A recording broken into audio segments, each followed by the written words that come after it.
Pascal. You are now rocking with that dude Pascal.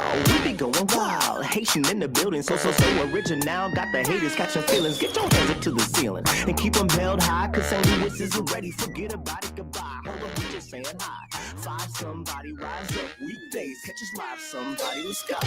Good afternoon, good morning, and good evening, everybody. And welcome to the Pascal Show. Hope you guys are all doing well out there. Hope this show finds you in good spirits, because another day above the dirt is always a blessing. Let's not forget that. Good morning, good afternoon, good evening. What's up, what's up, what's up? I hope you guys had a wonderful Sunday. Hopefully it was everything it needed to be and more. Let's be real. I know how we are always trying to do some sort of catch up over the weekend. Our own personal things, our own personal jobs, our own personal projects that we keep on putting on the side for the weekend and all that. So hopefully you got what you needed to get done this weekend. But it was definitely a weekend with a lot of stuff going on. I want to make that abundantly clear. A lot of things are going on right now. In fact, there's something going on right now as we speak. So I got to get into some breaking news first before we go into the main conversation. Okay? So do me a favor before we get into everything. Hit that reaction button, hit that like button down below, okay, if you're watching on YouTube or if you're watching on these other platforms, okay? And if you are watching on these other platforms like Facebook, X/Twitter, Instagram, Twitch, Kick, Rumble, make sure you're following. Follow on all of those platforms, please, and thank you. That would really mean a lot. Subscribe here on my main channel, here on the YouTube channel, please. Right here on YouTube. Subscribe. That'd be amazingly appreciated. Of course, go over to my other two channels. I got the Pascal Show Clips and Pascal Raw. Go over there and check those out. Brand new podcast channel called Pascal Raw. And there'll be some new episodes coming out here very soon. It's just been busy. So trying to squeeze them in when I get some time. All right. And just haven't had a whole lot of time lately. A lot of news. Like I said, news been newsing and news been newsing hard. Okay. Hit that notification bell on all those platforms so you know whenever I go live, whenever I upload. Because honestly, a lot of times it's breaking news stuff that I'm hopping onto these lives and everything. Okay? So please do that, okay, on all these platforms. Set it to all. Hit that join button down below. Become a member. Check out my Patreon. And, of course, check out PascalMerch.com. We got some really great stuff over there, guys. PascalMerch.com. Go check it out. Take some time. Take a look. All right? Anyway, let's get into it. All right, guys. We got a very unfortunate piece of news that just happened now. And I have got to share this with you guys because this just happened the video that just came out maybe about 30, 40 some odd minutes ago. But there was a mass tragedy reportedly in Minneapolis. So I just wanted to share this real quick. I don't know what's going on with our world. I'm going to be real. We're dealing with a lot of craziness, and I don't know if this was targeted towards houseless people. I guess that's the right way of saying it instead of homeless. The houseless, if I'm correct. There was a tragedy in Minneapolis, and I just want to share this with you guys. Of course, I hate to start. Well, we're already going to be starting off with some really crazy stuff because we are talking about the Charlie Kirk situation, obviously. But this is what's going on. All right. There was reported a pew-pewing. Okay. That there was a pew-pewing that was happening in Minneapolis, and it looks like the target was towards the houseless. Okay. Which is really strange. Like I said, I just heard about this as I was getting ready for the show. So I wanted to share this with you guys. I don't know if there's any new developing news, but let's take a look at this. This is crazy. The police tape is up. There is a number of police officers at the scene right now. We have multiple crews on the ground in the area, and we do have our Heidi Wigdahl that is standing by right now. Heidi, can you elaborate a little bit for us? Do we know exactly what's going on? I know this came into dispatch as a reported shooting, correct? That's correct, Morgan. Yeah, as of right now, all we know is that it came in as a reported shooting. We just arrived on scene about 5 minutes ago, and we are right near the corner of East Lake Street and Stevens Avenue, right next to the transit station, and I'm going to show you on my camera here what we're looking at right now. This is the scene. So right off of Stevens Avenue is where all of the police activity is, where everything is sectioned off right now. And this is where most of the police have been. You know, I did speak to people in the area. A lot of people were just showing up and didn't have much information. I did talk to one gentleman. He didn't want to go on camera, but he told me he heard the shooting and he just started running and said he almost got hit. He was obviously very taken up about this. As we were driving on 35W, the Lake Street exit is closed off right now, so we went around the other area, but a lot of people right now are just kind of outside watching in the area.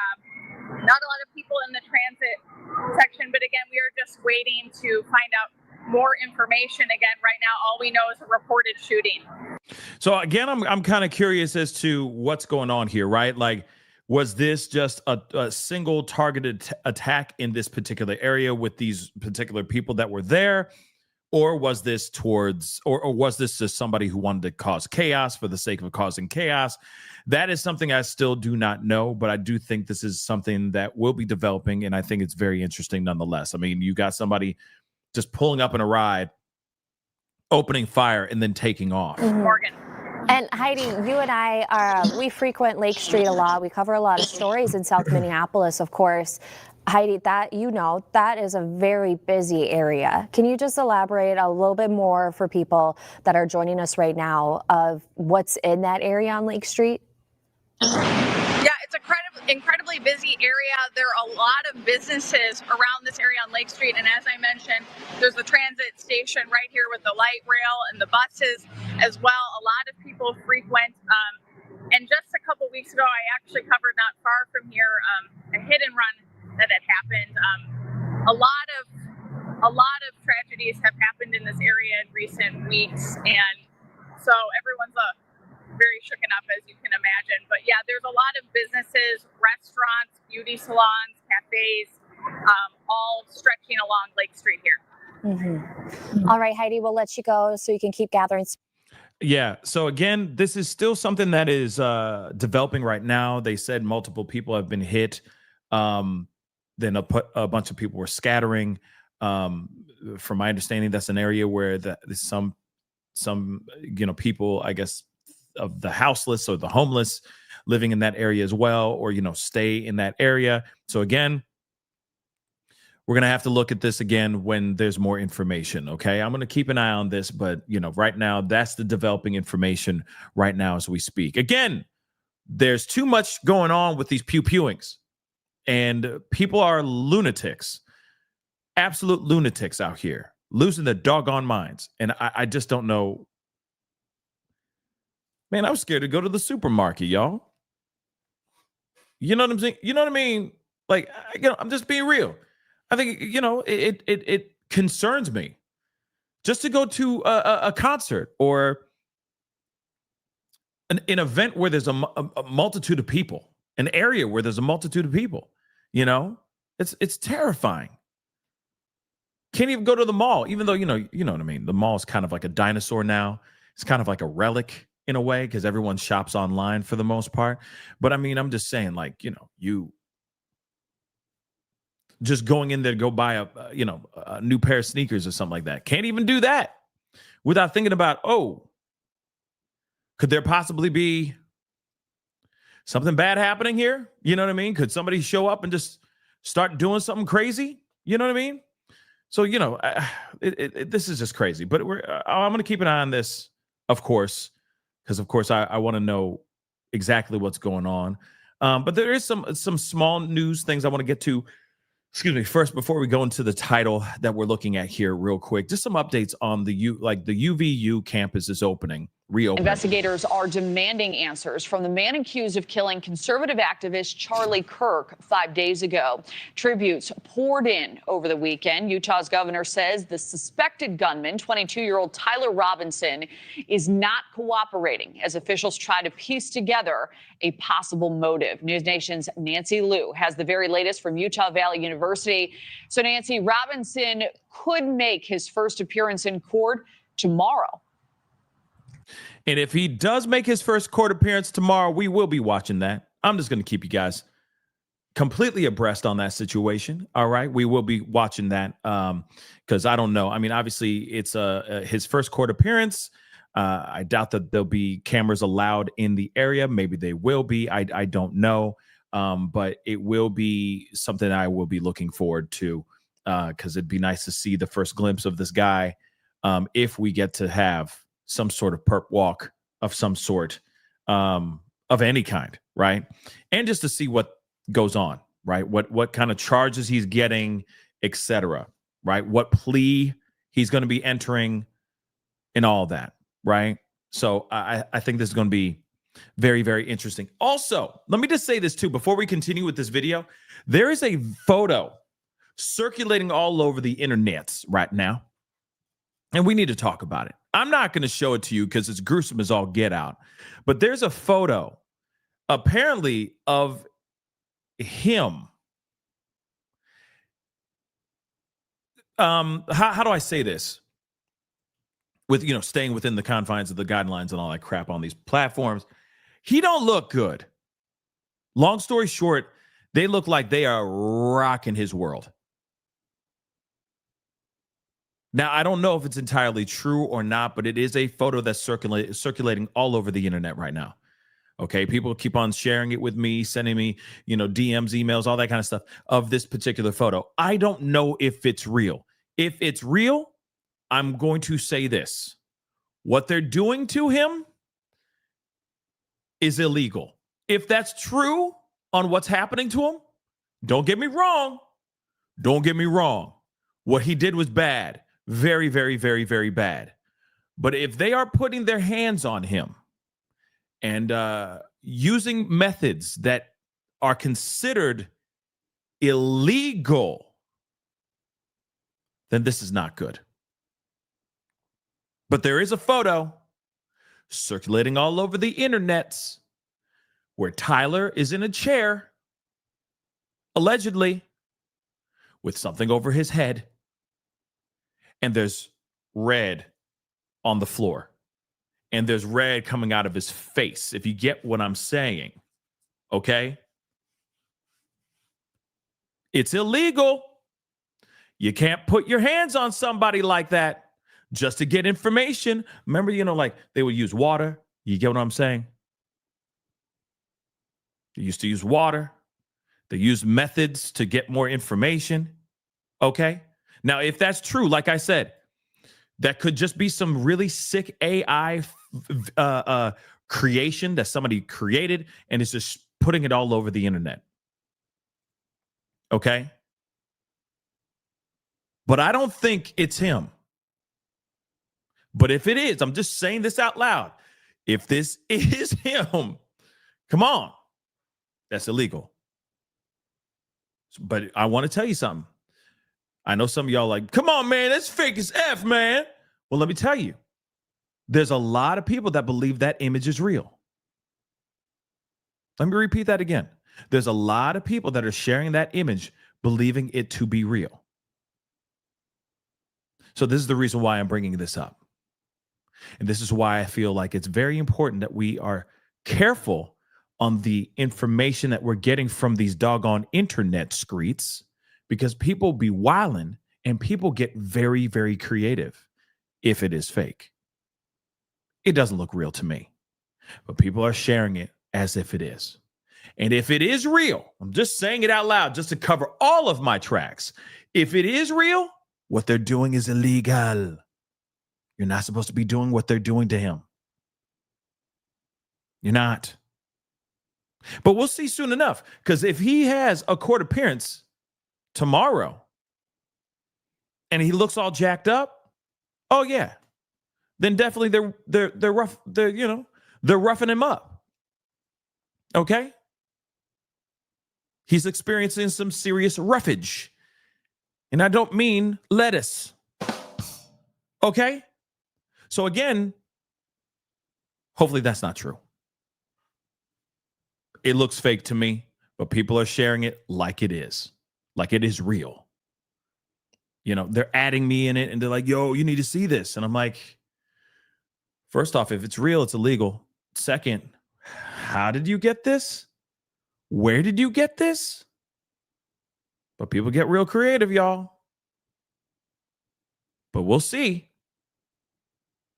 If he walks out and his face is fresh and he's looking good, no markings all over his face or anything like that, because the photo that is out there, it looks bad, y'all.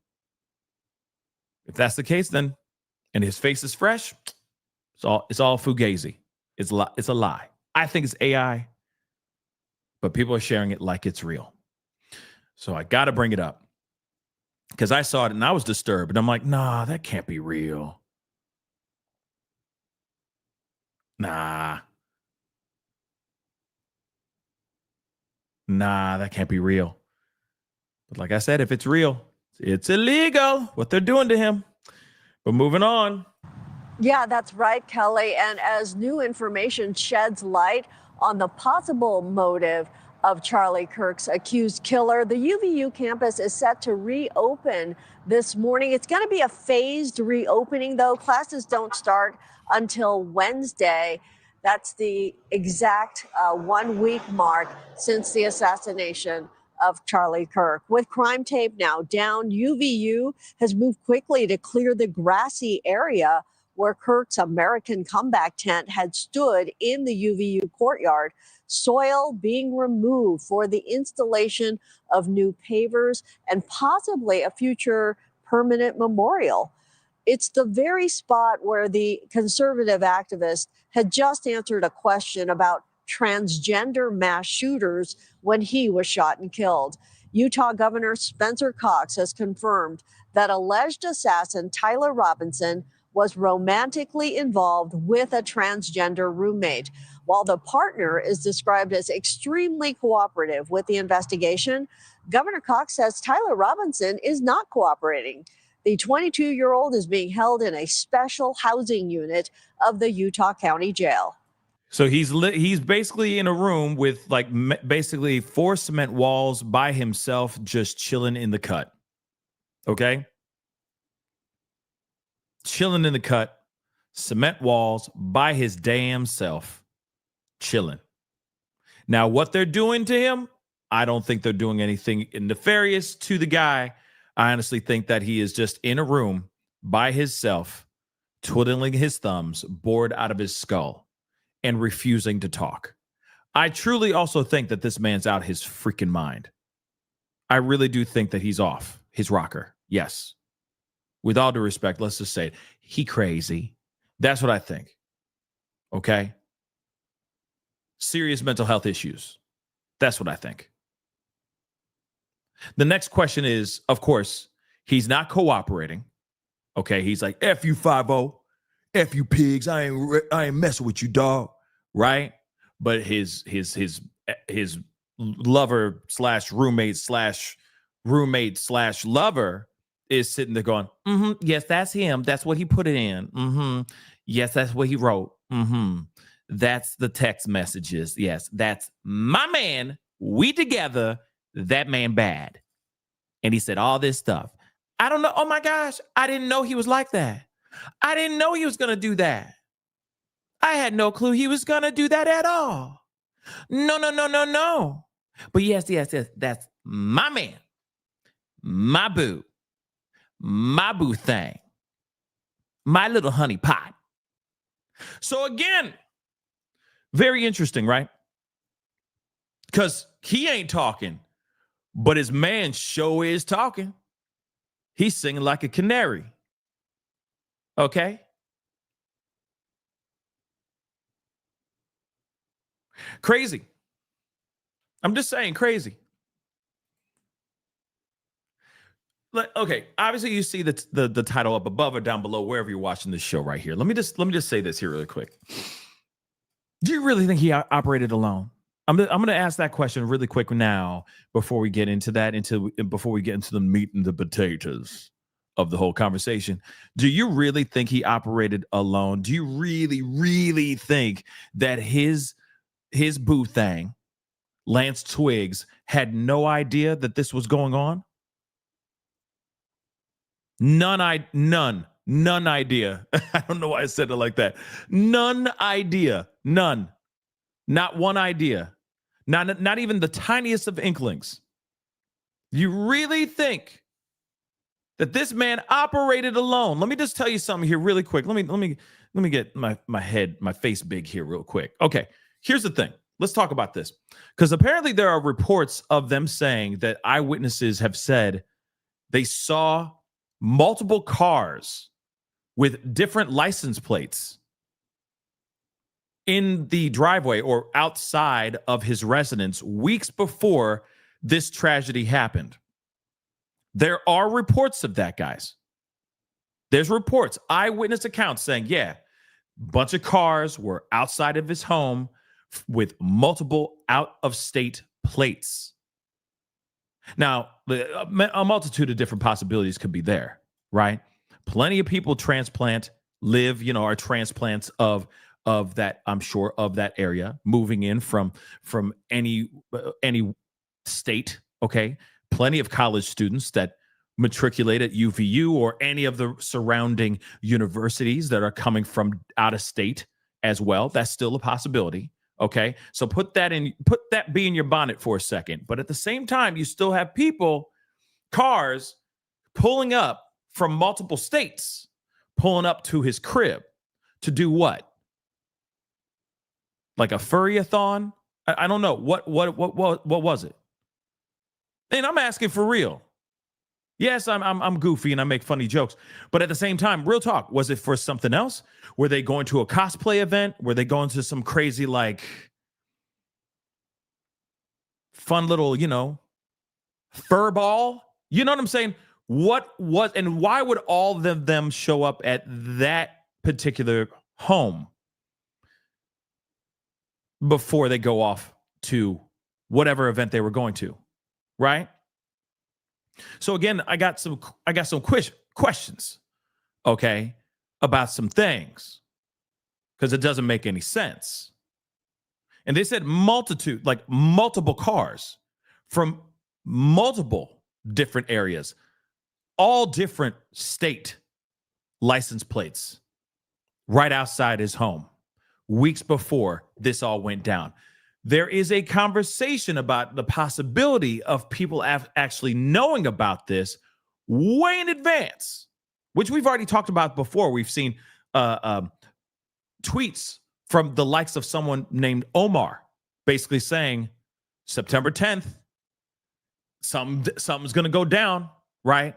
Something's going to go down with Charlie Kirk on this particular day at this particular event. There was foreshadowing of what was to come before it actually happened. How would these guys know?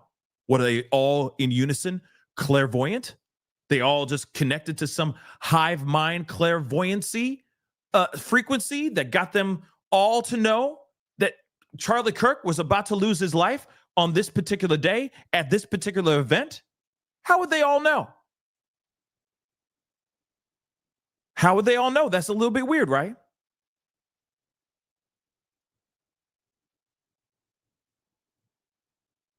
So the fact that he didn't, so the question of, did he work alone? Come on.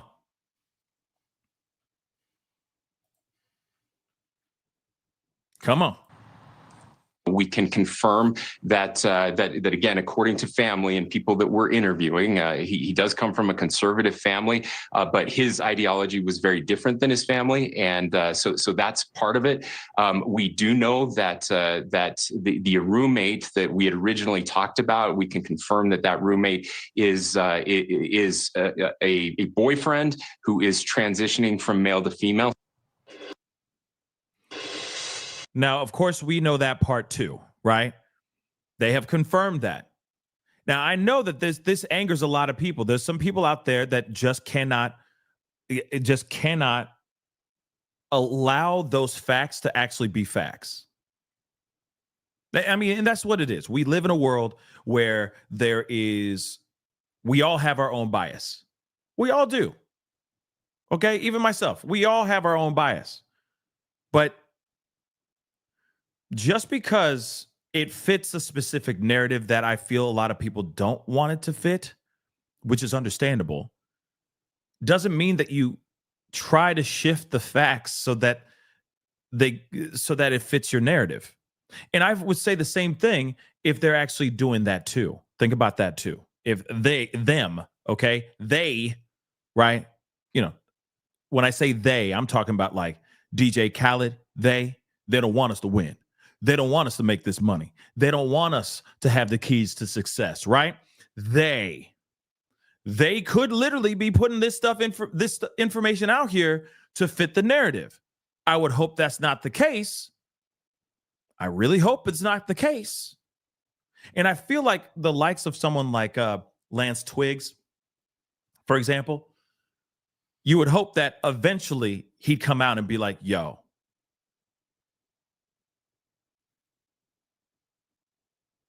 what they're saying out here is absolute BS. I'm a straight male. I was his roommate. That's it. We have yet to hear any person be like, yeah, I'm a friend of Lance Twiggs. And what they're saying out here is absolute BS. He is not a furry. He is not in transition. What they're painting out here is a bold-faced lie. Have we heard any of that yet, my babies? Have we heard any of that? I'll answer for you really quick. No, we haven't. So in my mind, I do feel like at least at the surface, the information that they have given us so far is true. No, I don't think that this guy is the fall guy. I know that a lot of people, so many people out here are going to be like, how dare you say that?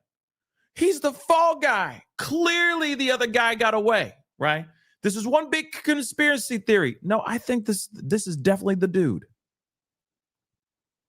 This is the guy. They got him. And trust me, I wish this was a different situation. I wish he never pulled the trigger. Okay? I wish he never pulled the trigger. But at the same time, if he had a roommate that was transgender and he was in a relationship with that particular person, then that must be the truth. And until I hear anything otherwise, I'm taking that for what it is. Now, again, everything's subject to change. Lance Twiggs always has the opportunity to take the floor, right? And speak up eventually if he ever gets released from police. Because I still think that he has something to do with this too. But he's playing like he has nothing to do with this. We'll see what's going down. But this is what the news is giving us. Okay? This is what it's giving us. So that's just what I think. It could be, I don't know, right? It could be one big old fugazi, okay? But it could very well be the truth. And I know for some people that doesn't fit. That doesn't sit well for you. I get it. This whole thing shouldn't sit well with you. The whole thing. Dude went up to a roof, took a weapon, pulled the trigger, took a man's life, ran off. Feds and law enforcement were fumbling the ball left and right. It was bad. And without his father going up to him and saying, son, did you do this, son? And he said, yes, I did. Well, you need to turn yourself in, son. Without that actually happening, the feds and local law enforcement would look like boo-boo the fool. Still, possibly. They'd still be scratching their heads trying to find out who this person is and where this person is.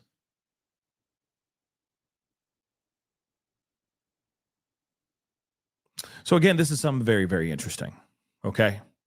And I get it. Like I said, I'm reading some of y'all, like the classic one just said, no, he's the fall guy. I'm sorry to disappoint you, Pascal. You're not disappointing me. I don't care. You know what I mean? If that's your opinion, that's your opinion. You see what I'm saying? But I'm kind of curious as to why someone like himself would take the fall. Ain't nobody on this planet going to, well, people are crazy enough. Some people are just out of the damn minds. But not everybody's willing to just, what's the word? Sacrifice their own life to live life behind bars for the sake of whatever they believe is for the greater good. I just never seen that ever in my life. I'm going to take the risk. I'll take the fall for the message. That sounds insane. Unless you were the person who is trying to exact the message, like make that message known, right? But I don't know. We'll see. Plenty of people are crazy enough, I guess, to take the fall to get the message out there. But I just think I just think it's dumb. I think it's insane. I don't know. I don't know. We'll see what happens. But I believe that they got their guy. He was online making jokes, making fun of the situation. He confessed to his own parents, his family, his father, confessed to a pastor as well. So why would he go out of his way to lie about something like this if it wasn't him? And it's not like it's for financial gain or anything of that sort, right? Because it's not like he's going to be able to use that money. He's going to be locked up for the rest of his life. If not looking at the DP, he's looking at death. He's looking at being completely deleted in the arms of an angel, gone from this planet, if they actually allow it to happen. And you know for a fact Trump wants that to happen. They want to flip the switch. Flip. Real talk. Bye. Okay. So again, if he's out here and he confessed to his family and then turned himself in, there it is. That's just what I think, right? But who else helped him do this? Because I truly think he did not operate alone. He did not. Other people knew, dagnabbit. Or at least they knew what was going down and they were like, yes, do it. Go ahead, man. Yes.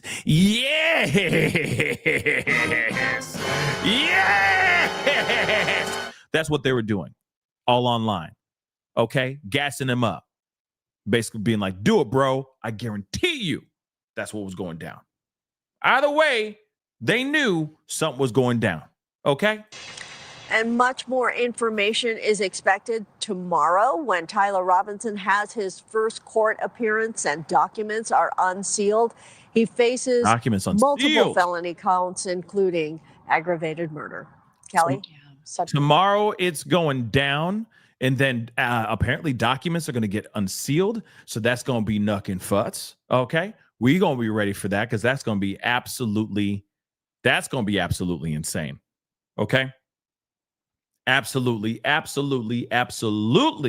insane. Okay. But let's get into like the main meat and potatoes of this real quick. Okay. Because we do need to talk about this. All right. And Albania, you know what? He says, okay, Pascal. Who's stopping others from doing this? No one. That's the answer. No one. Because we are about to talk about the others. Who could these others be, right? And would this stop anyone? No! We live in crazy town. Do you know, like, we flew, like, I don't know how this whole big old marble that we are all spinning on right now, Earth, okay, I don't know how we went into another vortex of a whole other universe, but we in another universe, baby. Completely different universe, all right? And I believe that this world has gone completely nuts. So if he's able to do this, what he did to Charlie Kirk, you mean to tell me that there aren't other people feeling incentivized, feeling some sort of, kind of like an activation, a rise up, if you will. That's still possible, guys. Yeah, we need more than Jesus, baby. We need more than Jesus. Oh, my Lord. I don't know. Maybe we do need that rock that's flying through space to come down and say, sup? Yeah, we be real. Yeah, we the ancient aliens. Yeah, we are the ones who created you. Like something just to throw us all off and be like, oh, my God, we are all one people. You know what I mean? Wow, man, like we're one nation under a groove. You know what I mean? That's what I feel. Like, I feel like we're at that place where we need to all realize that we are all humans and we need to start loving each other again. Okay? Maybe they come down and they sprinkle some peace dust, you know? Like they hit people with tasers, but it's just tasers of peace and love. You know what I mean? You know what I mean? And then everyone's like, oh, man, you know, I like butter pecan too, brother. Forget this. Put down your MAGA hat and your F50 hat. We are friends. Let's go get some ice cream, brother. That's what we need right now.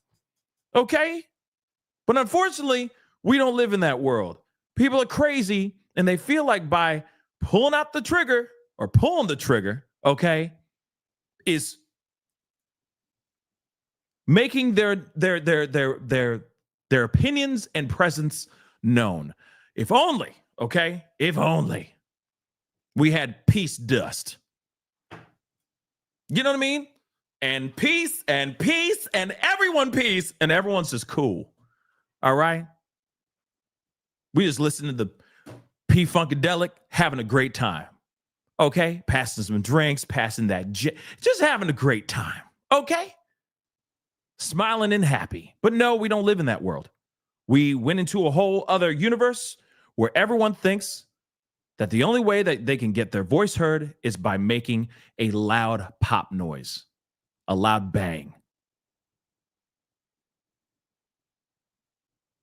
It's unfortunate. It's unfortunate. We got to unlearn that quickly. Okay? Man. So, and also, I did a whole short video yesterday about his grandmother basically saying, oh, yeah, you know, he's not a bad kid. He would never hurt a fly. In fact, he's never touched a weapon in his life. Oh, grandma. Oh, gam, gam. Gam, gam. Gam, gam, gam. No. There's photos of him. He's holding a bazooka. And no, I'm not talking about Lance Twiggs. I'm talking about a bazooka. We've seen him with heavy artillery. Photos of this. We've seen it. Seen it. So I understand, never underestimate the power of denial, right? But at the same time, oh my God. Grandma doesn't know her grandson, and that's okay. She don't know him like that. Clearly, she don't know him like that. You feel me? Because clearly the parents don't even know him like that. You know what I'm saying? Okay. Maybe that's the reason why he was so quiet all the damn time about political stuff. Because he was moonlighting with his roommate. Maybe that's what it is.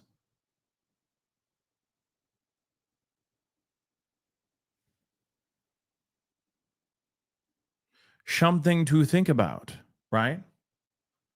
Actually, before we go into the main topic here, we do need to talk about this note. The note. And Joanna, oh, thanks. I appreciate you having a good time, okay? These are some crazy times. You got to sprinkle a little bit of lightness into it. So I appreciate you. Okay? But here's the thing. Because I do have some questions about that. And I would love to understand more about the dynamics of the relationship, right? Of that relationship. Okay? And you just said no notification. Real quick, guys, please make sure you hit that notification bell. If you have to turn it off, turn it right back on. Turn it off and turn it back on again. Set it to all so you know whenever I go live, whenever I go up, whenever I upload, because a lot of times it's random, okay? Each day I'm just shooting from the hip and just trying to get in here and give you guys the news, okay? So please do me that favor. Right on? Right on. Now, before we go into this thing, before we go into the main topic, we got to go look at this. We got to talk about the note. The note that apparently was retrieved by 5-0. Now, what's interesting is that what we heard in the very beginning, they said that Lance Twiggs, his roommate, lover, partner, whatever you want to call him, okay, who's also about to transition into a female, okay. They said that they saw or they knew that there was some sort of letter on somewhere. 5-0 was able to retrieve that, okay? They said they only got pieces of it. And so I don't know what that means exactly. I don't know if he wrote it down, handwritten, and he put it in a notebook, and then later on he said F it, and he just lit it, he tore it up or maybe burned it to vapor. I don't know. But what we do know is that they got their hands on some of the note. And that note, some of that note said, I have the opportunity to take out Charlie Kirk, and I'm going to take it. They didn't give us anything else. They didn't give us any more information other than that piece. I have the opportunity to take out Charlie Kirk, and I'm going to take it. That's pretty crazy, right? Now, it could have been something that he wrote on his computer and then deleted it, and they were able to retrieve it, but that doesn't make any sense. Why would they only be able to retrieve fragments of a note? You either got it or you don't, right? So again, it sounds like maybe he ripped it up, threw it in the wastebasket of some sort, tried to get rid of it, and they were able to find it. There could be a whole lot more that's being said, but they have not given us more information about this at all. Now, here's the thing. We got to get into a little bit of I already talked about this in a pop-up video, but I do want to bring this up nonetheless because I do think it's important. Okay. So Tyler wrote in a note saying that he was going to take out the conservative commentator before he took his life. Right. So I have an opportunity to take out Charlie Kirk, and I'm going to take it. That's what the note read. The note was written before the actual situation, before the actual tragedy. It was in the suspect's partner's home. We have since learned that the note, even though it was destroyed, we have found forensic evidence of the note, and we have confirmed what the note said because our aggressive interview posture at the FBI. What exactly do they mean by aggressive interview posture at the FBI? What do you mean? You putting your hands on him? Are you threatening the hell out of Lance Twiggs, and he's just saying, this is all the information I have? I don't know. But the fact that he's like, it's because we aggressive, because we the FBI. What did you do? Because for a fact, I'm going to be real. I'm sorry for saying it like this, but for a fact, Kash Patel, the director of the FBI, is trying to make the FBI look good right now because they really did drop the ball when it comes to trying to find this assailant. Now, I know some people are going to feel some type of way about me saying that, but that is the truth. They picked two different people. He went on social media after they released the first guy. Then he went on. Kash Patel went on Twitter, basically saying, "We found the guy. We found him. Thanks to the FBI and the local law enforcement, we went in and we kicked butt." No, he was wrong there, and he looked like Boo Boo the Fool. Then they're out there. They released that guy. And they're sitting there twiddling their thumbs and scratching their heads, trying to figure out where this guy is.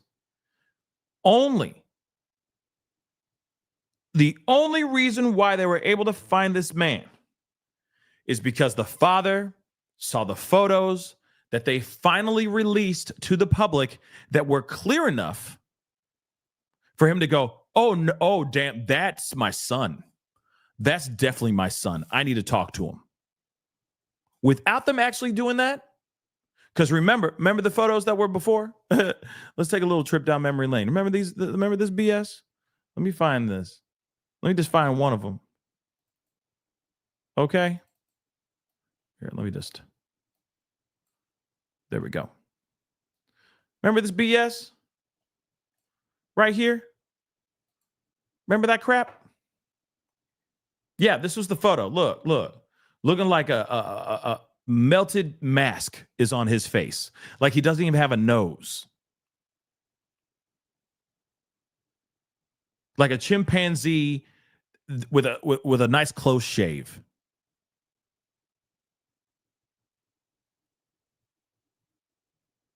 Yeah.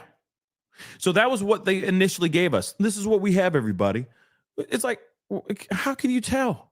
Then they finally put out the other photos, and they're like, he was like, oh my God, that's definitely, that looks a lot like my son. Let me talk to him. And then they went and talked. And then he went and he confessed. And now he's detained. If they did not do that, that man would still be on his Discord making jokes about this whole situation. Sure, police would have figured it out at some point, right? They would have figured it out, but they wouldn't have figured it out as quickly as they did. Sorry, not sorry. It's just facts. That's just what I think. Okay? So now he's trying to do everything he can to make it seem like, FBI is the best organization of all time. It's the best agency. Do not mess with the FBI, I say. And okay, that's fine. Hopefully they're getting what they can out of this man. But if he's not cooperating, they're not getting nothing except from Mr. Twigs. So Patel did not clarify whether the note was handwritten or digital or how it was recovered. We heard something along the lines of the roommate kind of like being very transparent about things. So we'll see what happens where they found that info. But let's continue on. Let's take a look at this. And I've already played a little bit of this, but I want to share a tiny bit of this here. Hold on. Moving back a little bit. Those findings handed over to our partners as we're doing in real time. They'll make those decisions. And I'm sorry, Brian, I forgot your other question. You had a written note. Did he write a written note before the assassination attempt? That's what the governor said yesterday. And what did that say? If you could. So what I'm able to say. I'm sorry. So what I'm able to say is I addressed it partially earlier. Is that the written note we believe what did exist, and we have evidence to show what was in that note. Which is, and I'm going to summarize, basically saying, the suspect wrote a note saying, I have the opportunity to take out Charlie Kirk, and I'm going to take it. That note was written before the shooting. Evidence of its existence, we now have learned, existed before the shooting, was in the location in the suspect and partner's home. But we have since learned that the note, even though it has been destroyed, we have found forensic evidence of the note, and we have confirmed what that note says because of our aggressive interview posture at the FBI. So again, it must have been written. And I think they did the old school, like, this might sound insane. But rock with me, okay? I think they did the old school, pencil trick. You know how you like write on a piece of paper, right? You're writing on a notepad, you know what I mean? Like, okay, something to Charlie Kirk, and I'm going to take it, right? And it's more like maybe, and I really do think that this guy wrote this note just in case he didn't make it back. That's what I think. That's why he wrote it before it all went down. But then when he came back home, he's like, I don't need it. I'm alive. I'm still alive. In his mind, he's like, it was successful. Yes. You know what I mean? And so he ripped it up. But underneath, that was probably the last page that he wrote in this notepad. So they took a pencil. Yeah, this is old school. Like, this makes me think of like, where's the world is Carmen Sandiego type stuff. But anyway, they just took this, and just quickly, just lightly with the pencil, because there's all the indentation, right, on the pad. And you can see what the person wrote that they ripped up. So they maybe were able to get a little bit of it, Maybe not the whole note, but they got enough to be like, oh, there's that, there's this. Okay. So he said this right here. You see what I'm saying? Oh, yeah, that image is kind of bad. Sorry about that. But that's just my theory, right? And then they, of course, copied it and did what they needed to do with it. I think he wrote something before he left because he thought that he was not going to come back. And if they were to search his home, they would at least have some sort of letter. Some might say a manifesto, right? Maybe that's what it was. So, Mr. Director, I'm curious, and there has been some criticism, so I appreciate you coming on our program and discussing it with our audience. Can you tell us what was happening on the ground? Apparently, according to sources, you weren't getting some information, you requested photos, and you were being stonewalled. Now, I think it's important to know there's always some sort of tension between local cops on the ground and the feds. They want to handle their own investigation, but of course, with an investigation of this magnitude, you have to step in, you have the resources. But can you explain, was it the local field office, was it the state police? What was going on? So the local authorities have been fantastic. Okay. The local sheriff, the state PD have been wonderful. And any investigation, as you hinted to, of this magnitude has so many people in it because I'd made the decision to search so many resources.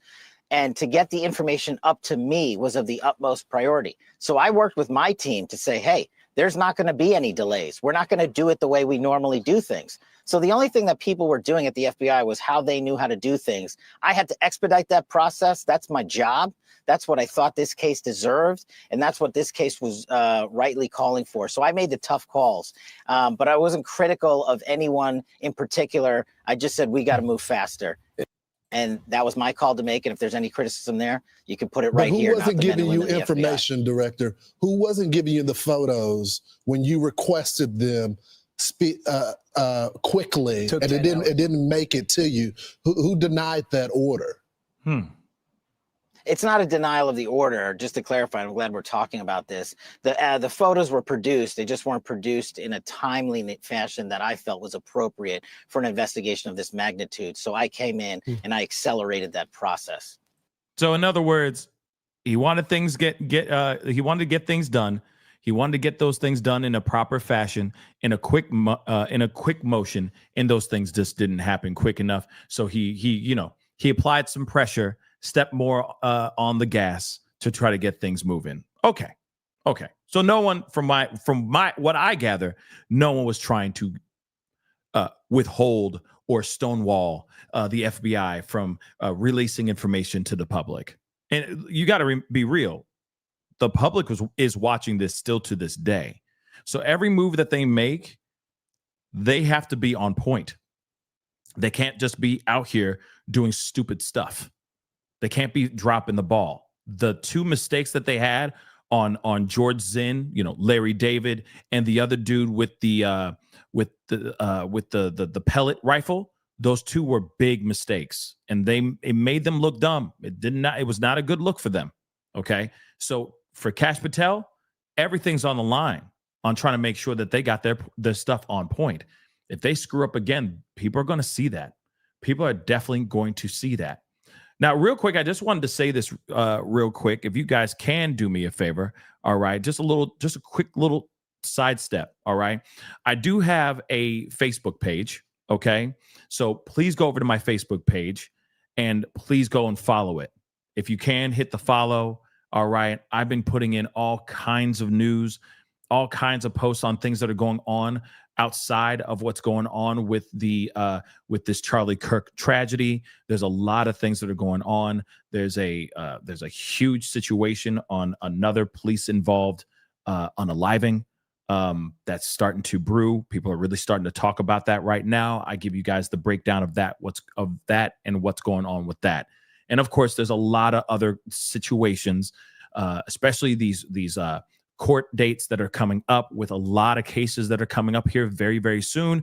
So I'm giving you guys breakdowns on that. And of course, all the breaking news on what's going on with Charlie Kirk, the investigation and all that as well. So I just want to make sure you guys know, please go over to my Facebook page. It's called The Pascal Show. Please go to my Facebook page, follow if you can. That would be greatly, greatly appreciated. We're nearing 50,000 on the Facebook page. So it'd be great to have you guys over there as well to just, check it out, be a part of the conversation that's going on over there as well. A lot of my reels, a lot of the shorts that I put up here are also over there too. Okay. So yeah, go check it out if you can. Now, moving on, we got to get into the main topic of the show. All right. Because honestly, a lot of people, even myself, are wanting to know if there are more people involved in this situation. Like I talked about before, they say that there were cars outside the guy's home, okay, from different states. They had different state license plates on the cars a few weeks before this tragedy happened. Now, could that just be a bunch of people gathering together and having a good time, and they all just happen to live in town, but they're all transplants from other states? That's possible. That is possible.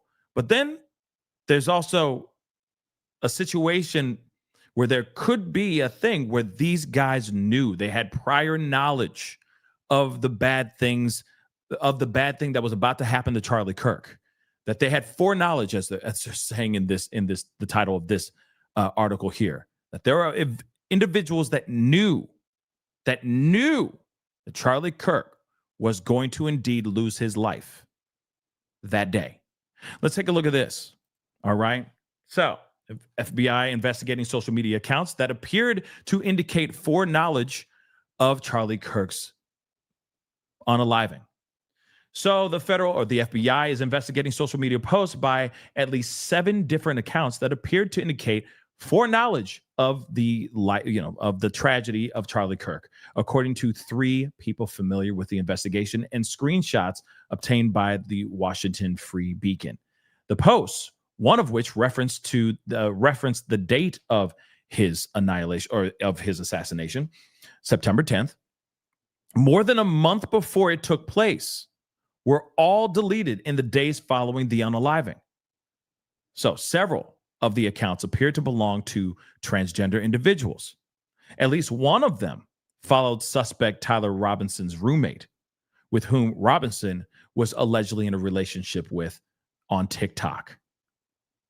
So, the FBI has received archived copies of the posts, according to a person who flagged them for the agency. Screenshots of the post have been circulating online, but had not been previously authenticated.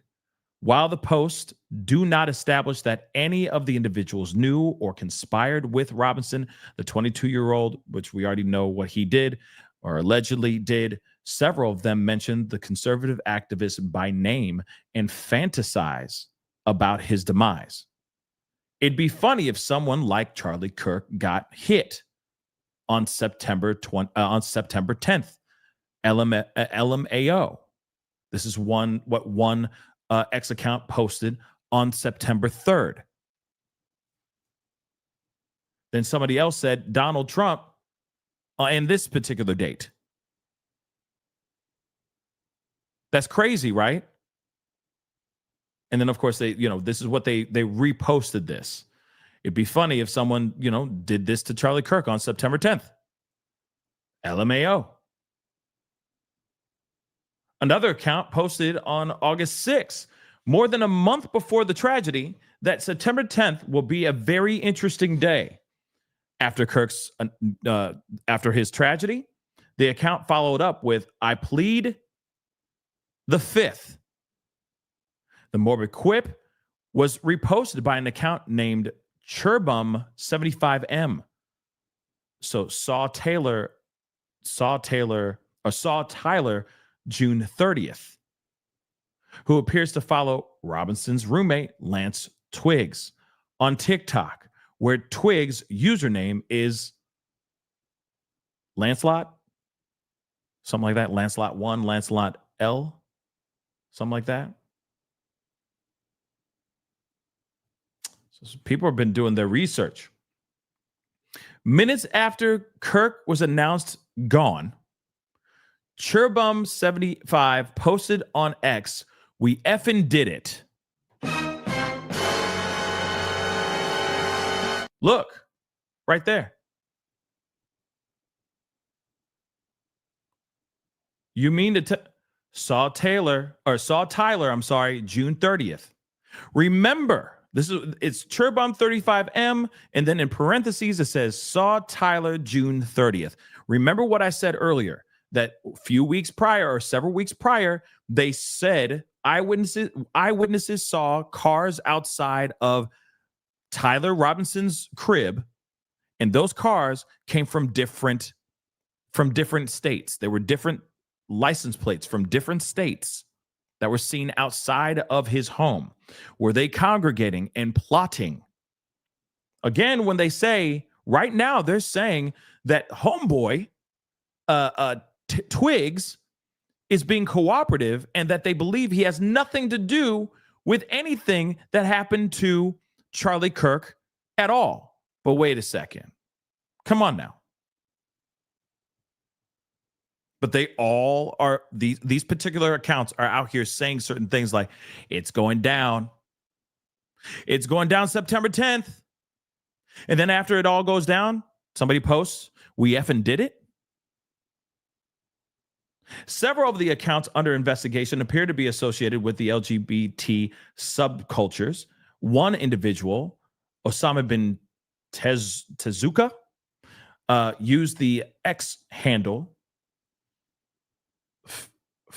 I don't know, F.U. Josh Incel, I don't know, a reference to a genre of anime that depicts romantic relationships between men.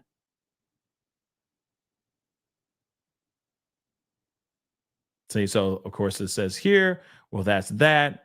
You guys, I have something big coming soon. Just be sure to check the news. You'll know it when you see it. Winky, wink emoji. And this was posted 5 days before. So on September 5th, that initial post was posted. And then the very next, and then a few hours after they announced that Charlie Kirk lost his life, this particular account reposted it, what he said, and said, well, that's that.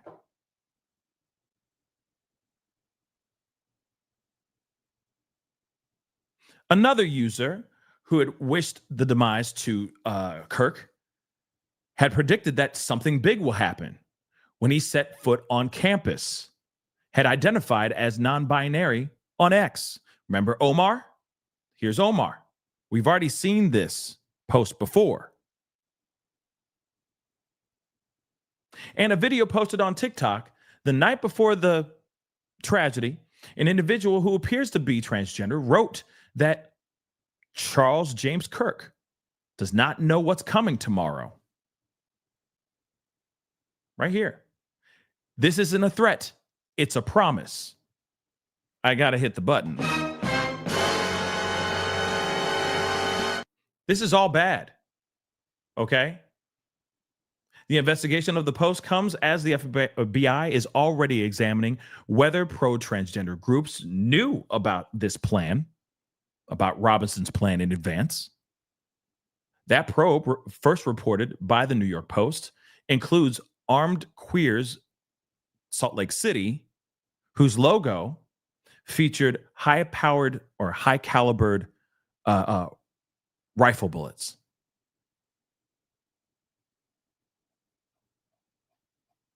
So again, there are a lot of questions on what the heck is going on here. I don't know about y'all, but I got some questions. One moment you got somebody, doing what they did, and then you got a bunch of other people talking about it days, if not several weeks before it all goes down, which is, by the way, why would you do? Please expose yourself if you're going to be, please be a dumb criminal, right? I'd rather you be a dumb criminal than you get away with it. But that's weird, right? You're putting out information about, oh, September 10th is about to go off, right? It's about to get crazy. Get ready. If you'll know what it is when you see it. September 10th. What? These are all clairvoyant members of the LGBT community that just all synced together and suddenly saw the future and knew that on the 10th, Charlie Kirk was going to lose his life? I'm going to tell you, no, that's not the case, okay? Before you start going, well, maybe, no, sit your ass down. No. It means they had conversations and that they knew something was up. Let's not forget, there is reports that Tyler Robinson was on his Discord or some sort of chatting app, and he was making jokes about this hours after the report came out that, of course, Charlie Kirk lost his life. He was making jokes being like, oh, yeah, a doppelganger's trying to get me in trouble. Right? They made jokes about how they were going to split the money, the reward money, $100,000, etc. Again, like I said, who is he on the conversation? Who was he online talking to? You really mean to tell me that this guy operated 110% alone? Let me tell you something. He may have operated alone, like getting himself up on that roof, doing what he did on that roof, pulling the trigger, getting off that roof, jumping into his car, and driving his lanky ass back home. Okay? Sure, he may have done that all by himself. But you mean to tell me he didn't have people help him prepare? He didn't have his group of people talking about this, giving him insight, maybe even just gassing him up, right? Giving him support. Do it, brother. You got it, brother. You got it. You got it. There's even footage of him casing the joint before the event. Him walking down, checking it out. He did some recon work before he did what he did. But the people, they may not have been the one physically pulling the trigger, but they were right there with him, egging him on, cheering him on, saying, yes, let's make it happen. Do it, do it, do it. So much and so idiotically, if that's even a word, that they were posting things online, boasting about it before this thing happened, several weeks beforehand. Now, obviously, that makes it a lot easier for 5-0 to track them down, but they didn't keep the code of silence. They started talking about it because they were so hype. At least this is what what FBI is looking into. They were so hype that they had to say something online somewhere, which is, I'm thankful that they're dumb, but it's dumb. You realize, you understand that that's dumb, okay? You realize that that is dumb, right? It's dumb.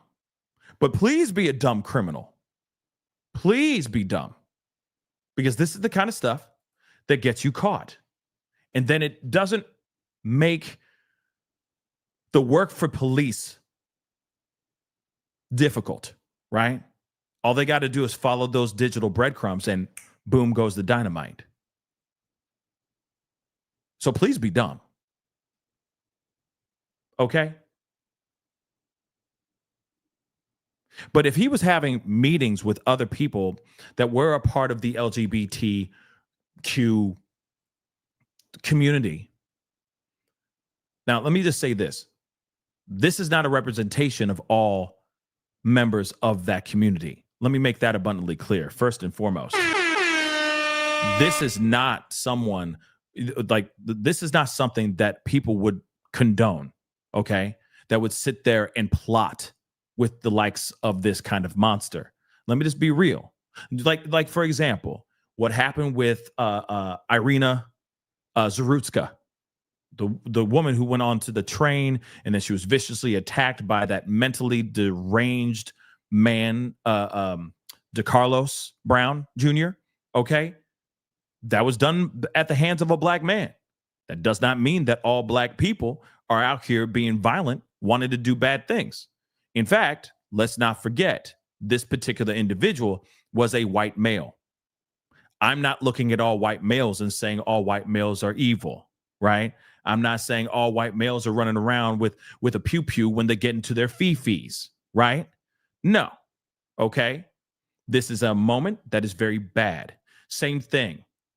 If he's part of the LGBTQ plus AI community, or if he's not, and just in a relationship with someone who happens to be trans, does not automatically mean that every trans individual out here is evil.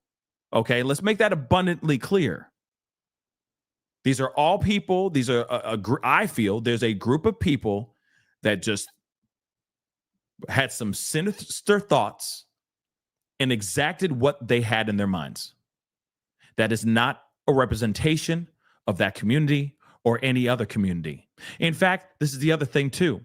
Just because they may be extreme left-leaning individuals does not automatically mean that all left-leaning individuals are violent like this. You see what I'm saying? It doesn't mean that. But unfortunately, we have certain powers that be, certain elected officials, certain people out here that are using that rhetoric, that are putting out that kinds of stuff and trying to paint it into something which is East Side versus West Side, Blood versus Crips, which is really, really sad because it doesn't have to be that way.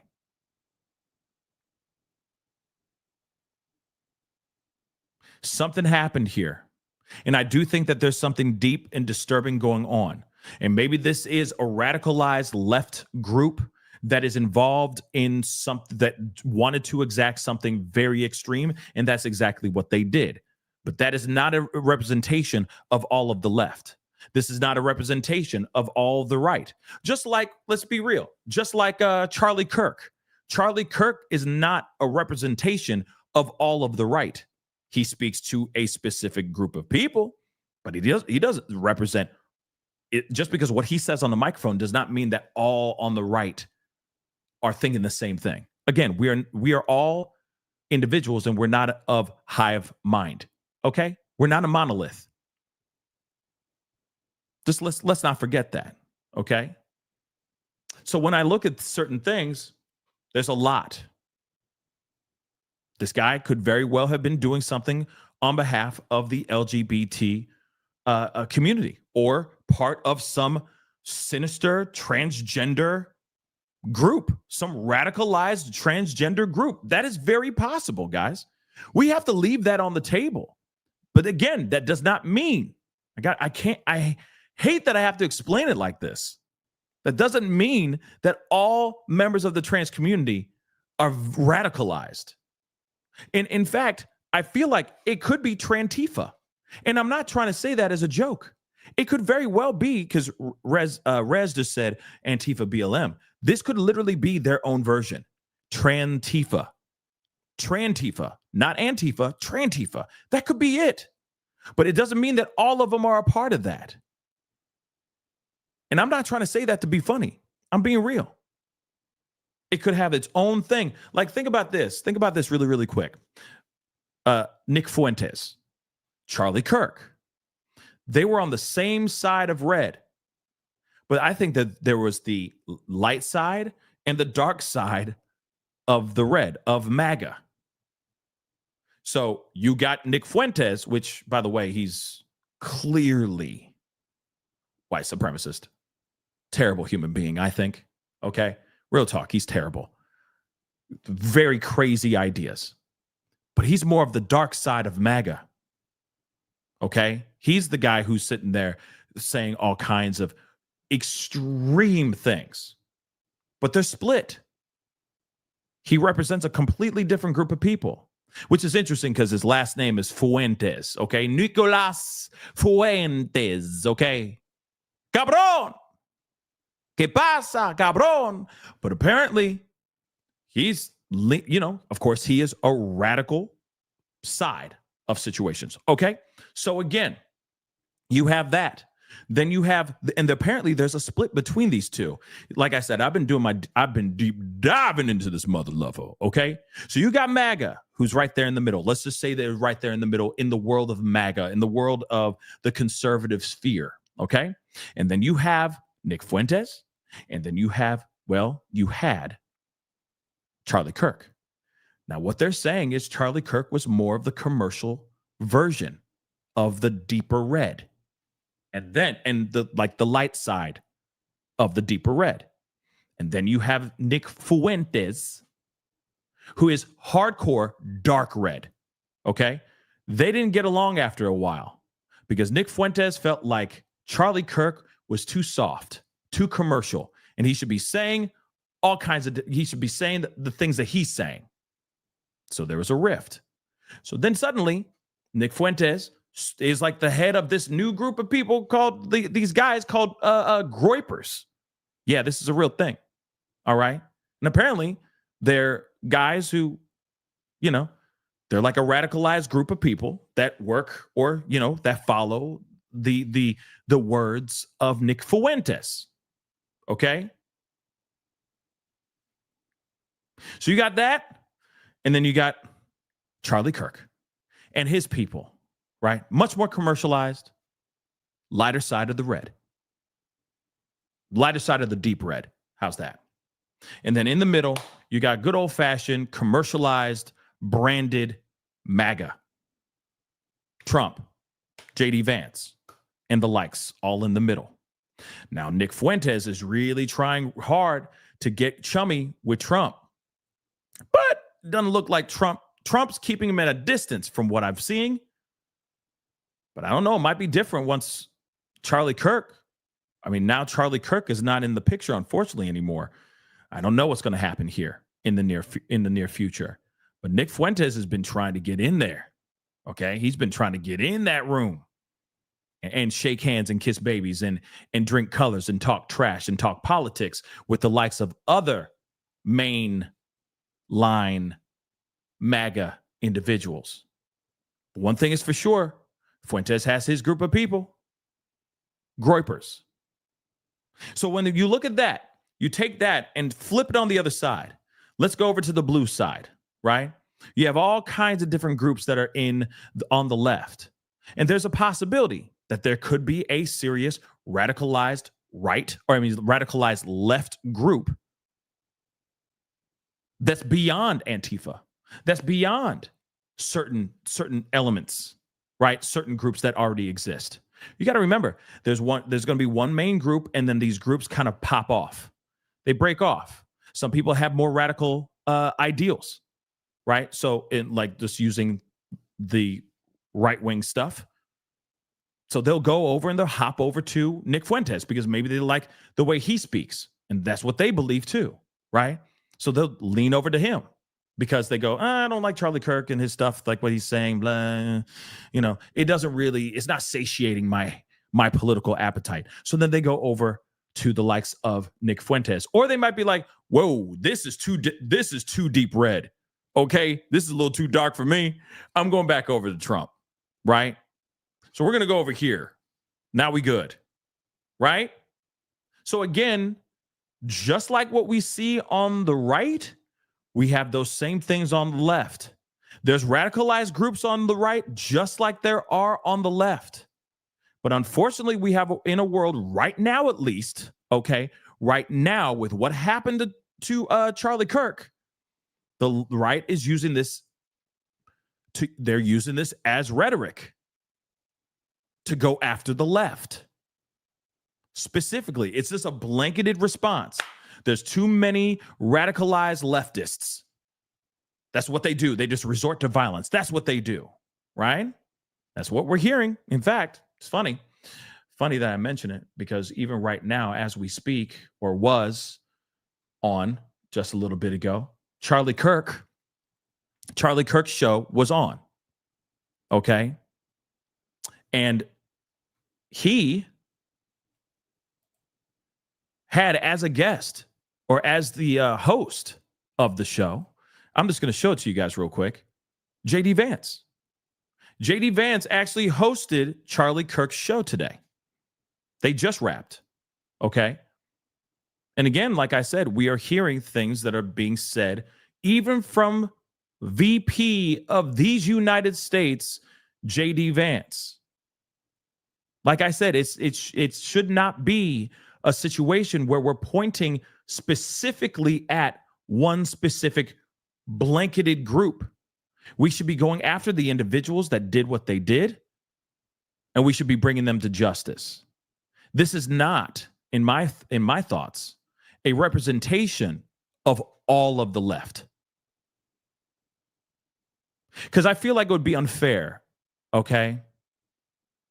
I think it would be unfair for us to automatically think that every single person on the left is a bigot when we see something racist that happens in the streets by somebody who's rocking a MAGA hat.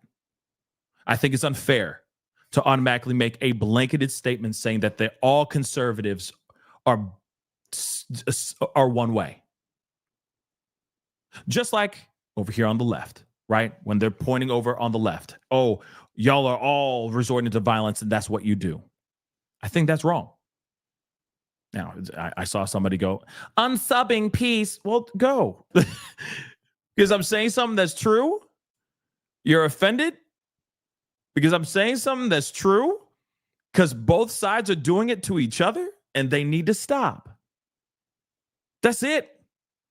We need to look at the situation, what happened here, bring this, whatever this cell is, to justice, make them really feel the hammer of justice slamming down on them, and try to avoid this from ever happening again. That's it. That's it. So again, when I see this, we see a lot of radicalization going on the Republican side and on the Democrat side. Those things need to go bye-bye. They do. They do. But unfortunately, we're in a place, and I get it that everyone's angry. I get it. Trust and believe. I get the anger. I do. But we need to find a different way to have these conversations, be respectful to each other, and also bring this mother lover to justice. Because I'm telling you right now, this man did not operate alone. Let's continue on, though. Let's take a look at this. And this is from Aesthetica. Okay, I'm 100% confident that Charlie's, the taking of his life was carried out by a radical left-wing transgender terror cell. Hold up. And they may be right. It might be. It might be. This might be 110% true. I'm sorry, but it could very well be true. Or he operated completely all by himself, and this was his love letter to his lover. That's the only other thing I could think of. He either was radicalized, okay, radicalized by somebody, activated by people, by a group, or he heard things from his own boo thing, and he said, F that, I can't take this anymore. You know what? I'm taking matters into my own hands. And then he did what he did. That could very well be it. It could. Now, we already know he was dating his roommate, okay? So 2 of the bullets found in his rifle had engravings consistent of radical far-left transgender ideology. So, of course, the notice is bulgy, ooh thing, okay, is a reference to chasers, gay men who like trans women. Noticing the trans men's bulge, okay? Now, some people are saying that is transphobia, right? That meme is transphobic, but these memes can be used in different ways. Okay. So now I've already talked about all the other accounts that were talking about, oh yeah, something's going down on September 10th. Wait for it. It's all going down on September 10th. So then I want to know, most importantly, they say saw Tyler June 30th. Why would they say that on their freaking Twitter? Oh, just letting you know, we were plotting this. Like I said, these are dumb criminals. Clearly dumb criminals. Thank God that they are. But they're creating a narrative. They're creating the breadcrumbs that the police can, slowly go and do reverse math. Yeah, Nicole B, it's like they wanted to be cool so bad to be like, look what we did. We taking credit. For a fact they can get charged for this stuff, baby. You know that, right? They can get charged like a mother lover for this. And they're playing dumb because they're being dumb. Because they're dumb. Because they're playing dumb. Okay? They're playing dumb. But I'm telling you right now, this man, this assailant, this monster did not, I truly believe, did not do this alone. Did not. Somebody else helped him put the thing together. Sure, he went and he cased the joint beforehand, which I'm going to show you guys here too, because there's video of him actually, walking around, casing the joint, or, walking towards the area ahead of time. Okay. It's clear that this guy was setting up. You mean to tell me people didn't sit there and go, oh, go to this building, go to the northwest side of the promenade or whatever the area that they had this event. You're going to get a good shot right there, etc. Right? And then he went down there. Maybe the tent was already put up. So he's like, okay, well, so there's the tent. Okay. And there's that building we were talking about right over there. All right, bet. How do I get up there, though? How will I get access to get in here? To get access to go up to the top floor? To get access to the roof? Do I have to scale the side of the building? How am I going to be able to do that? You got to remember, think about these things, guys. Think about all of these things. There's all these factors you got to put in your brain. Put that bonnet in your brain, or that bee in your bonnet. That's what I meant. You know what I mean? Think about it. Yes, I said promenade. Okay. But again, think about it. This requires some serious work. You can't do this alone. Fully. Successfully. Without a hitch. This happened without a hitch. Do you understand that? That's massive. How did he get inside the building? What was the name of the building? Was it a dorm that he was on top of? The roof of that building? Or was it like the science department of the school? Sorry, L. But think about it. How's he getting access? Especially with these schools. Don't you have a key fob of some sort to get into these classrooms? This happened on the weekend, right? Didn't it happen? I'm trying to remember what day. September 10th was, hold on. September 10th was it was a school day. So it was on a Wednesday when this tragedy went down. So don't you have to, Nicole B, don't you have to swipe in, use the key fob to get in? So how did he get into the building? Yeah. Pet Raz. Hold on. Where's my mouse? There it is. Yeah. You can't get on roofs of most buildings. So how did he get up there? Did he really scale the side of the building and no one saw him do that? And Devotee, yes, he did have a screwdriver. That's how they were able to pin him to the whole situation, because they found DNA on the screwdriver that he left behind. There was DNA on the towel that was that he wrapped his weapon in, before he discarded it in some bushes. Okay. So they're able to do all that. So he did what he did, and he did it successfully without any problems. He didn't have a problem getting into the building. He didn't have a problem getting down from the building. Okay. Looked like he kind of hurt himself when he fell down. Okay.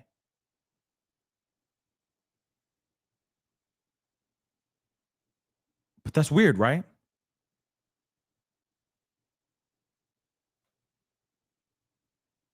Wait, Rez, what do you mean about that exactly? What, you have to talk into something to get in or something? What does that mean exactly? Also an eye scan? Shoot, I wouldn't be surprised. The way that we're living. But again, like I'm saying, like he was Spider-Man just scaling up the side of the building. How did he get up there? And of course, there's going to be documents that are going to be released tomorrow after he has his first court appearance.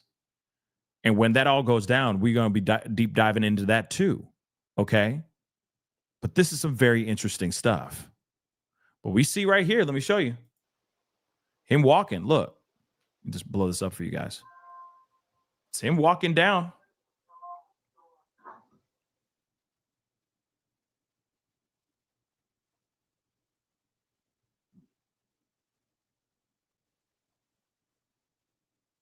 Now, I want you to know he's not limping. He's got shorts on. He's just looking like a regular civilian. So he definitely went out there. This is hours before this tragedy. He cased the joint beforehand just to see where he needed to go and what he needed to mother love and do.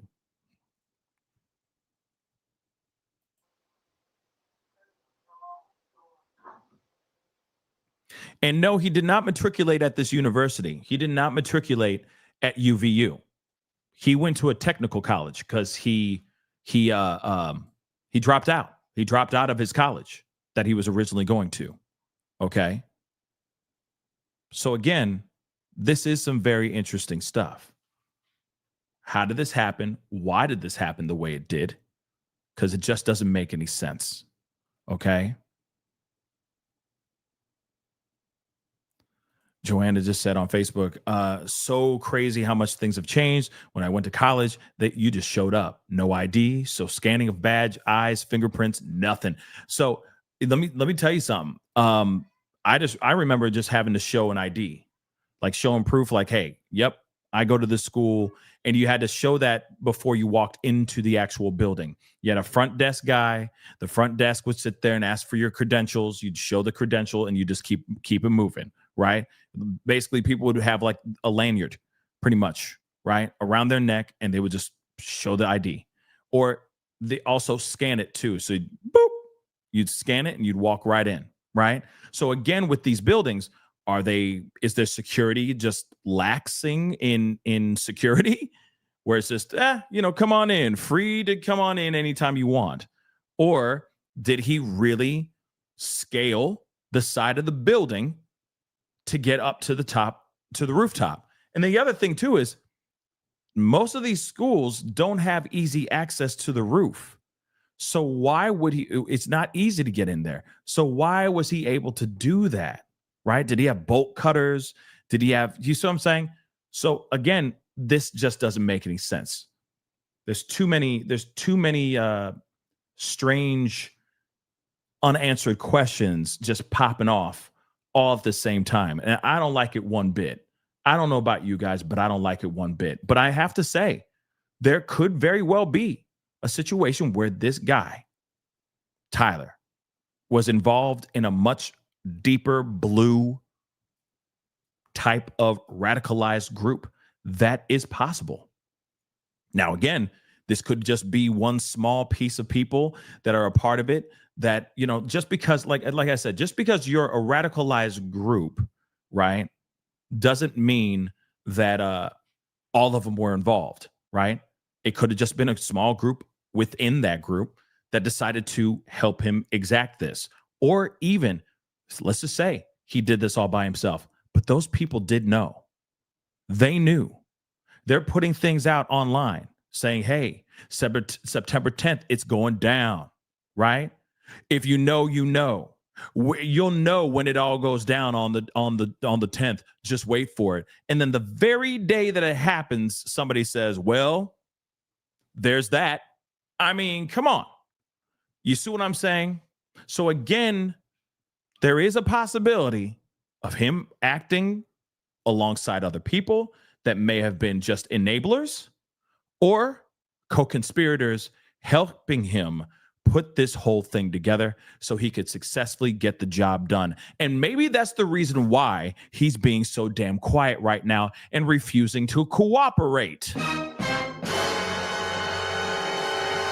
Think about that for a second. Think about it. He's like, nah, I ain't no snitch. I ain't snitching, bro. I ain't snitching. Why? Because there's other people involved. Why wouldn't he just go, yep, I did it. I did.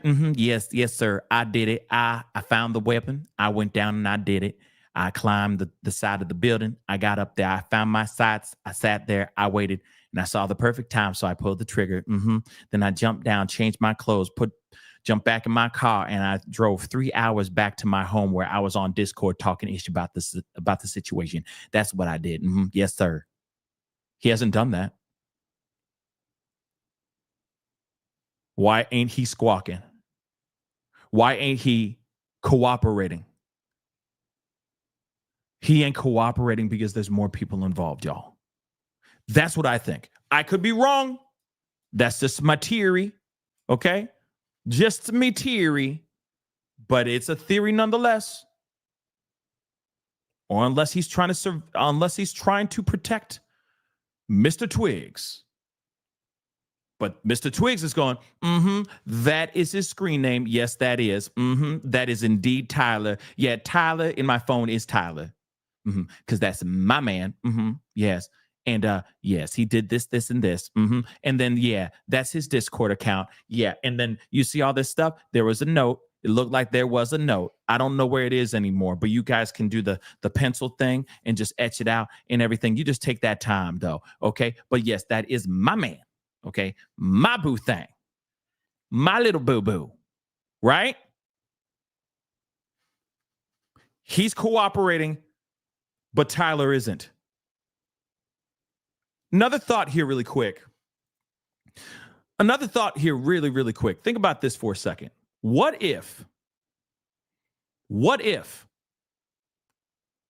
Twigs has no idea? What if Twigs truly has no idea? But Tyler was really having conversations with certain parties online that were co-conspiring with him to exact what he did. What if? Think about it.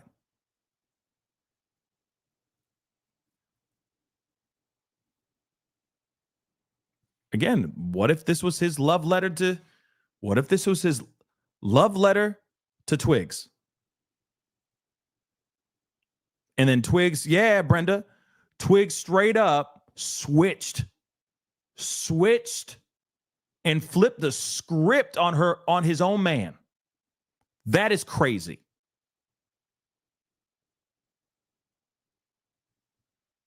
Think about it. But I do think it's wild. I mean, you got a lot of pillow talk. There's a lot of time together. He's sitting there clackety-clacking on the computer, on his Discord, X, Y, and Z. You're not seeing what he's doing. I don't know.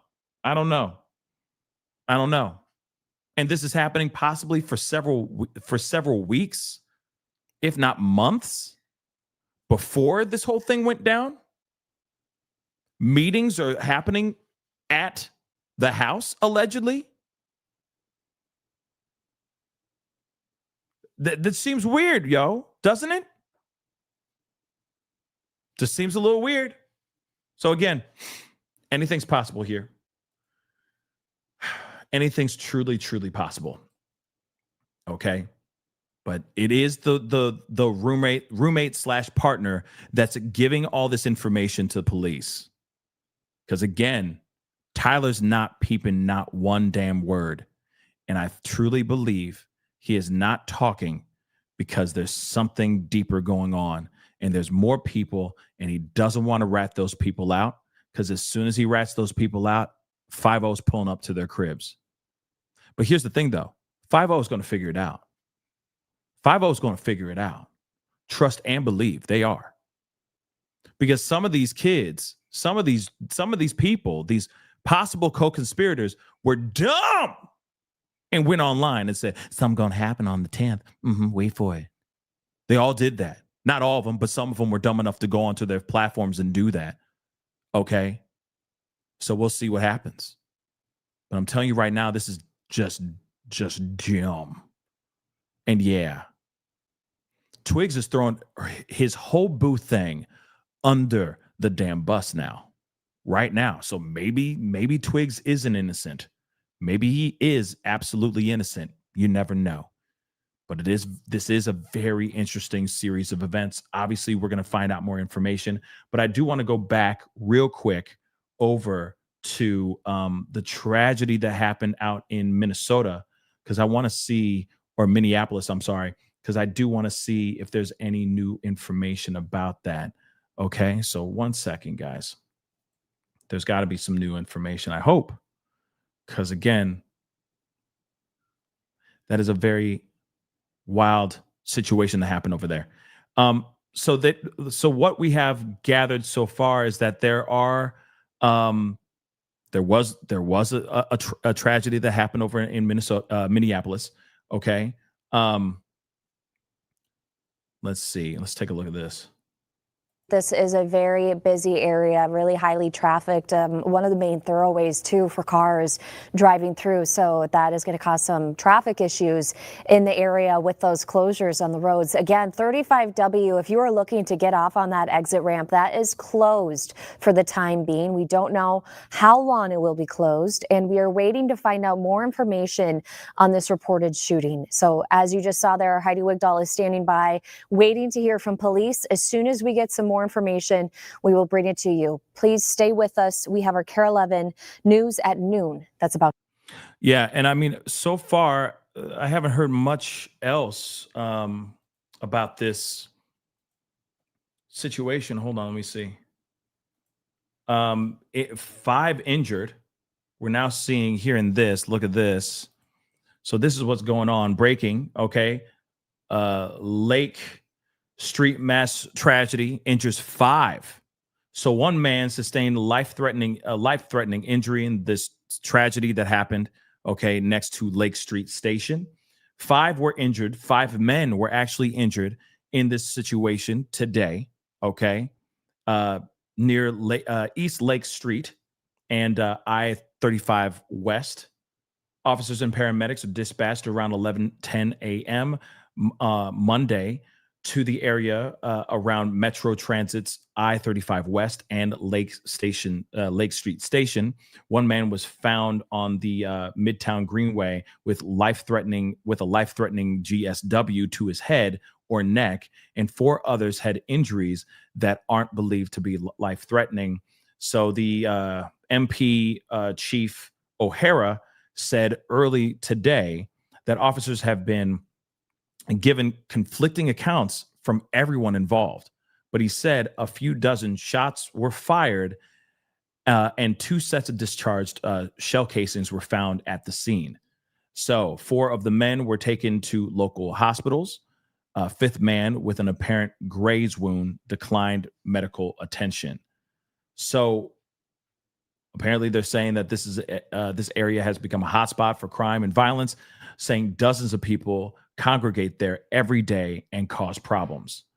So crazy that somebody allegedly pulled up, opened fire, and injured 5 different people. Okay. One is, I guess, clinging to life. One suffered a life-threatening injury. So we'll see what happens with that. But again, somebody pulled up and opened fire on a group of houseless people, houseless men that were just in that area. So I don't know what the hell's going on. Real talk. Let me get some of these super chats here really quick. So, Ali, thank you so much for the love. Pascal, they may use this to get DP for Luigi. How? They are arguing that he is inspiring copycats.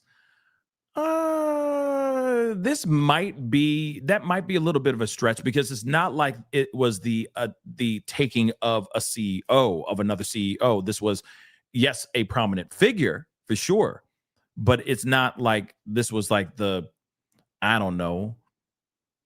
CEO of some major, like another health insurance company or something like that. But I can see maybe it's possible, but I don't know. We'll have to wait and see on that one. But good point. I see your point. Rich Buddy, thanks so much for the love. Google Mike Robinson, Ukraine recruiter. Hold on. I will. Let me do that right now. Mike, Ukraine. Wow. I just typed it in and bang, it was right there. Now, does this have any... Hold on. Come on, computer. Let me see here.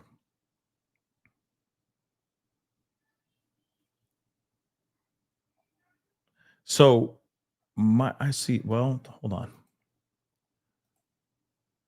Now, here's the thing. Is there any relation to this? An item at terrorism face to face, and it changed my life forever.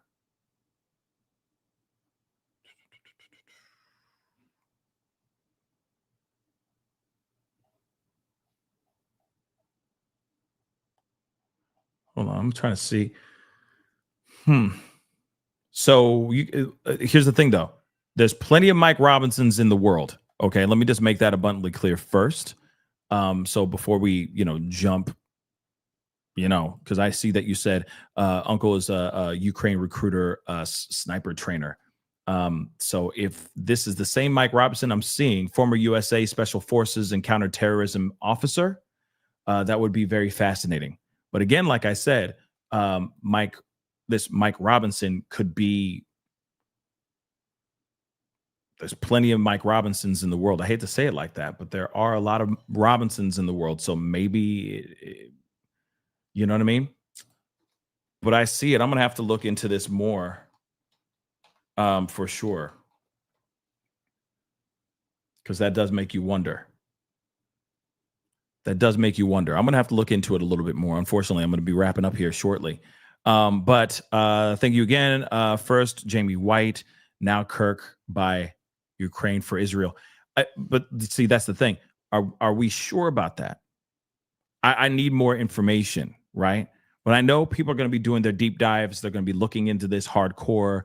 Like I said, when they don't have everything, when we don't have all the information, yeah, this is when our minds run wild. Shoot, I just talked to you guys with all my theories and possibilities as well. What I'm saying could be maybe 100,000% wrong and completely off the beaten path, or it could be correct. We'll see what happens, but I don't know if it's anything deeper than that. Because here's the thing. Here's the thing. I know that people have their thoughts on what happened with Charlie Kirk. But in my mind, and I'm not, like I said, I'm not okay. I'm not trying to be disrespectful to Charlie Kirk or his legacy. Okay. You already know how I feel about his stuff. I don't agree with the things that he said and all that, but that doesn't mean that I think that this should have happened to him. This should not have ever happened to him or anyone else. But I will say, sure, there's the theory of, he could have been a presidential candidate in the future, blah, blah, blah. But that's not the case now, is it? Right? He was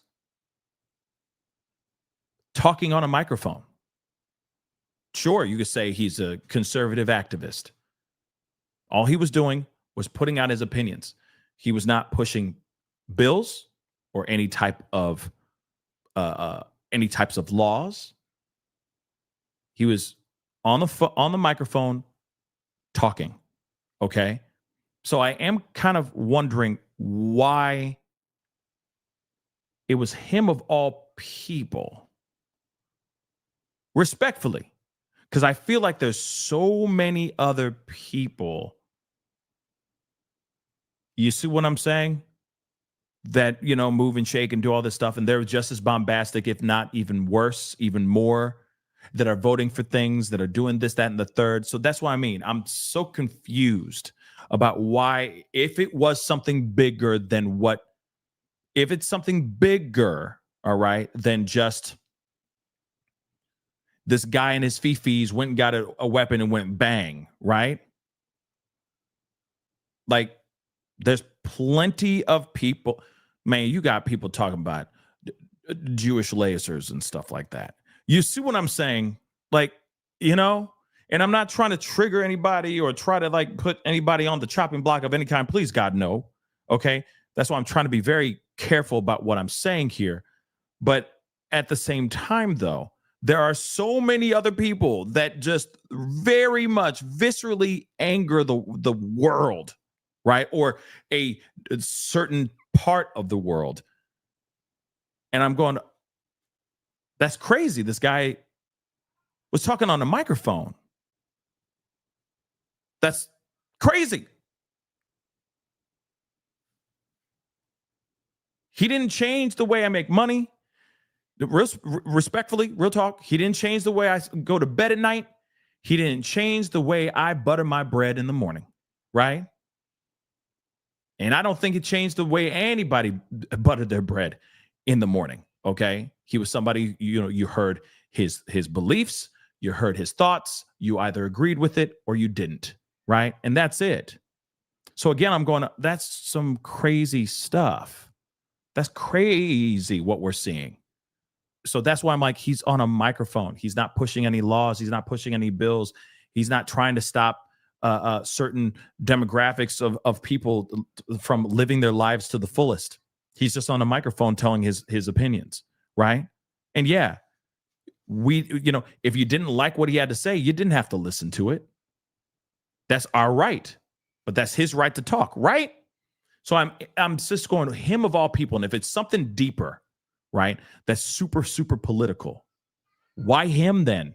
You see what I'm saying? He's on a microphone.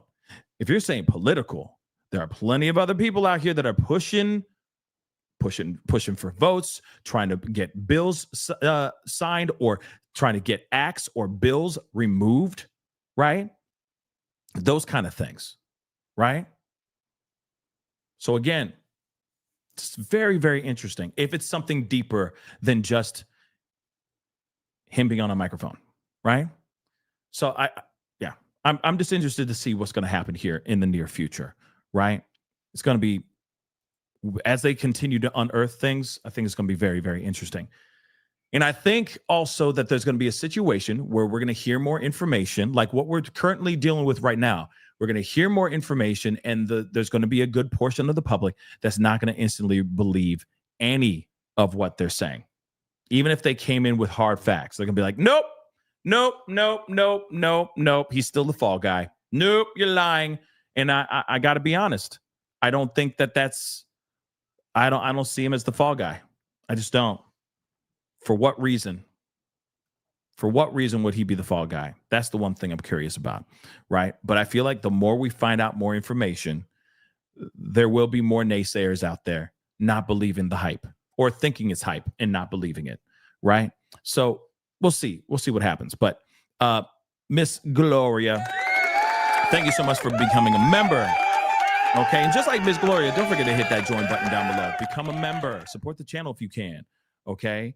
But yeah, guys, I think it's going to be interesting to see what happens here over the next couple days. Tomorrow, though, there will be his first court appearance. His first court hearing is going to be happening tomorrow. And then documents are supposed to be coming out. So tomorrow might be a good thickish day of docs. So get ready. Hopefully they do release a lot of documents to the public, because I really want to see that stuff. Don't you? Anyway, guys, that is the show. I appreciate all y'all for being here. It really means a lot. Thank you so much for tuning in. There is a lot going on, so we will be talking here again very, very soon. But please do me a favor before you head out. Hit that like button down below. Crush the do what to do. Hit that reaction button if you're watching on these other platforms. Okay? Hit that follow button. Follow me on all my platforms. Go to my Facebook page. Make sure you're following me on my Facebook page, please and thank you. Lots of information popping off, okay? So go check it out, okay? Don't forget to subscribe here on my YouTube channel. Check out Pascal Show Clips and Pascal Raw. Subscribe to those channels, please and thank you. Hit that join button down below like we just talked about a second ago. Support the channel if you can. Check out my Patreon. Oh, don't forget to hit that notification bell. Set it to all so you know whenever I go live, whenever I upload, okay? Check out my Patreon, and of course, check out PascalMerch.com. All right, guys. Anyway, it is time to get going. This story is just getting wilder and wilder. We will be talking more for sure. Be on the lookout because there's more videos to come later today. Anyway, guys, it is time to get going. Much love to you guys. See you guys soon. Be good to yourselves. Be good to one another. This is The Pascal Show. Bye.